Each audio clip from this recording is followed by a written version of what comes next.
మరాఠా సామ్రాజ్యం అంటే చరిత్ర మనకు చెప్పేది ఛత్రపతి శివాజీ కోసం మాత్రమే. కానీ ఆయన తర్వాత అదే సామ్రాజ్యాన్ని అంతే వైభవంగా పరిపాలించిన రాజు ఇంకొకరున్నారు. మరాఠా సామ్రాజ్యంలో ఆ రాజు ఉన్నంత వరకు ఆయన పైన చెడుగా మాట్లాడటానికి కూడా ఏ పరాయి రాజుకు ధైర్యం సరిపడేది కాదు. ఆయన బ్రతికున్నంత వరకు చేసిన ఏ యుద్ధంలోనూ ఓడిపోలేదు. ఇంత గొప్ప పేరు కేవలం 9 ఏళ్లలోనే సంపాదించుకున్నారు.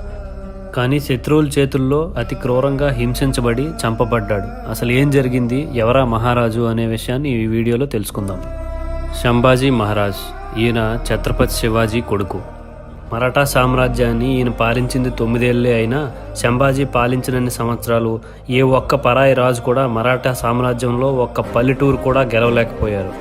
యుద్ధరంగంలో సంభాజీ మహారాజ్ ఎంత గొప్పవాడంటే పాలించిన 9 ఏళ్లలో ఏ ఒక్క యుద్ధంలో కూడా ఓడిపోలేదు. బలగంలో మరాఠా సామ్రాజ్యం కంటే 10 రెట్లు ఎక్కువ సైన్యం ఉన్న ఔరంగజేబు కూడా సంభాజీతో యుద్ధంలో గెలవలేనని తెలిసి ఒక్కసారి కూడా యుద్ధానికి ప్రయత్నించలేదు.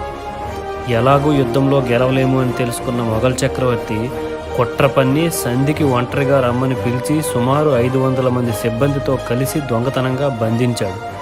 తర్వాత మరాఠా సామ్రాజ్యం నుంచి ఢిల్లీ వరకు అత్యంత పటిష్టమైన సిబ్బందితో సంభాజీని ఒంటికి కట్టి అతి క్రూరంగా ఈడ్చుకెళ్లాడు. ఢిల్లీ చేరిన వెంటనే మరాఠా సామ్రాజ్యంలో కోటలన్నీ తమ స్వాధీనం చేసి సంభాజీ మహారాజును ఇస్లాంలోకి మారితే వదిలేస్తామని బేరం పెట్టాడు ఔరంగజేబు. అయితే తన ప్రాణం ఉన్నంత వరకు మతం మారనని సంభాజీ మహారాజ్ శివుణ్ణి కీర్తించాడు. దాంతో ఆయన్ని 40 రోజుల పాటు జైల్లో చిత్రహింసలు పెట్టారు. హింసలు ఎంత తీవ్రంగా ఉండేవంటే సంభాజీ మహారాజ్ బతికుండగానే ఆయన కనురెప్పలను కోసేశారు. చెవుల్లో సూదులతో గుచ్చేవారు. చేతి వేళ్లను కాలి వేళ్లను బలవంతంగా విరిచేశారు. అప్పటికీ సంభాజీ మతం మారను అని చెప్పేసరికి కోపం ఆపుకోలేక ఆయన కాలి బొటన వేళ్ల నుంచి నడి నెత్తి వరకు చర్మం మొత్తం ఒలిచేశారు. ఆ బాధ భరించలేక సంభాజీ మహారాజ్ యుద్ధ ఖైదీగానే మరణించారు. సంభాజీ మరణించిన తర్వాత కూడా ఔరంగజేబు క్రూరత్వం మారలేదు. కాళ్ళ నుంచి తల వరకు మొత్తం శరీరాన్ని ముక్కలు ముక్కలుగా చేసి మరాఠా సామ్రాజ్యంలోని నదుల్లో చెరువుల్లో విసిరేయించారు. ఇది తెలుసుకున్న ప్రజలు ఆ నదుల్లో చెరువుల్లో దొరికిన సంభాజీ అవయవాలన్నింటినీ కలిపి అత్యంత వైభవంగా అంతిమ దహన సంస్కారాలు చేశారు.